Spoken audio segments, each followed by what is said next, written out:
నమస్తే అండి. మీకు ఈ వీడియోలో మనం మునక్కాయ కర్రీ చూద్దాం. ఇదేంటి పచ్చి కొబ్బరి చూపిస్తుంది అనుకుంటున్నారా? ఇది కొబ్బరితో పాటు పల్లీలు వేసి మసాలా తయారు చేస్తారు. చాలా టేస్టీగా ఉంటుంది, ఇంకా హెల్త్కి కూడా చాలా మంచిది. ముందుగా ఆయిల్ కొంచెం హీట్ ఎక్కాక షాహీ జీరా వేసాను. ఇంకా కసూరి మేతి ప్రతి కర్రీలో వాడతాం కదా మనం. కరివేపాకు ఎలా వాడతామో కసూరి మేతి కూడా అలాగే వాడతాము.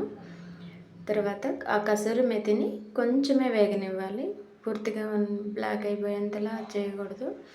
తర్వాత ఆనియన్స్ ఎలా నేను స్లైసర్తో కట్ చేసుకుంటాను, వంట త్వరగా అయిపోతుందని. మీకు ఇష్టం వచ్చినట్టు కట్ చేసుకోండి. ఇంకా ఆనియన్స్ వేసాక కొంచెం ఉప్పు, పసుపు, ఈ ఆనియన్స్ త్వరగా వేగడానికి బాగా హెల్ప్ అవుతుంది.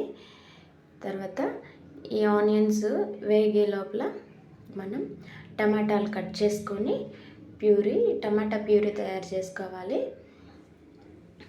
ఇలా 1 by 1 చేసుకుంటేనే వంట త్వరగా అయిపోతుంది, మనకు టైం సేవ్ అవుతుంది, ఇంకా టేస్ట్ కూడా వస్తుంది. మనం చేసే వంటలన్నీ టైం సేవ్ అవుతుంది, అలాగే టేస్టీగా కూడా ఉంటుంది, సింపుల్గా ఉంటాయి. ఇంకా నచ్చితే మన ఛానల్ని ఎవరైనా సబ్స్క్రైబ్ చేసుకోవచ్చు. మీకు ఇలాంటి హెల్దీ వీడియోస్, టైం సేవ్ అయ్యేవి, టేస్టీగా ఉండే వీడియోసే ఉంటాయి మన ఛానల్లో. తర్వాత ఆనియన్స్ వేగాక కొంచెం కరివేపాకు వేసాను.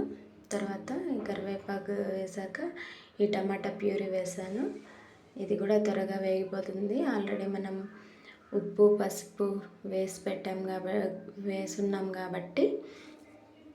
తర్వాత ఇది వేగే లోపల ఆల్రెడీ మనం మునక్కాయలు ఉడికించి పెట్టేసి ఉన్నాను.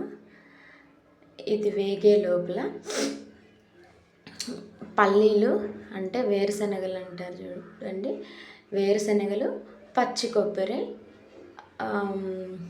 వెల్లుల్లి, ఇవి 3 మిక్సీకి వేసుకోవాలి, పేస్ట్ చేసుకోవాలి మంచిగా. చాలా మెత్తగా పేస్ట్ చేసుకొని పెట్టుకోవాలి, పచ్చగా కాదు.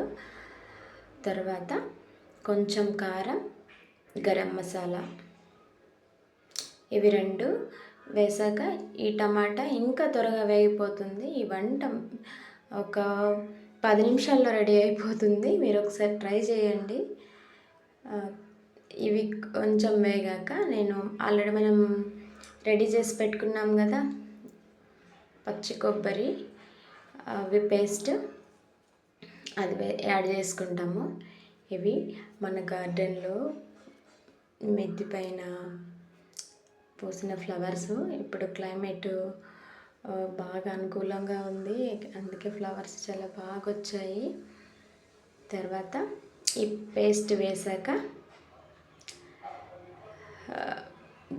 కొంచెం వేపుకోవాలి.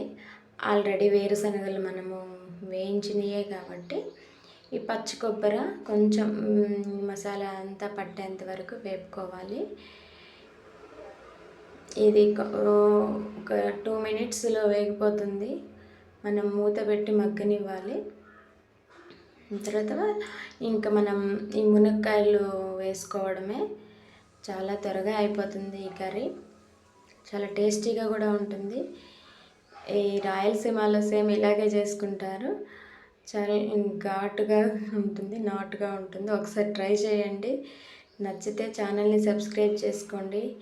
Thank you so much. ఇంతవరకు వీడియో చూసినందుకు లైక్ చేసి సబ్స్క్రైబ్ చేయండి ఖచ్చితంగా.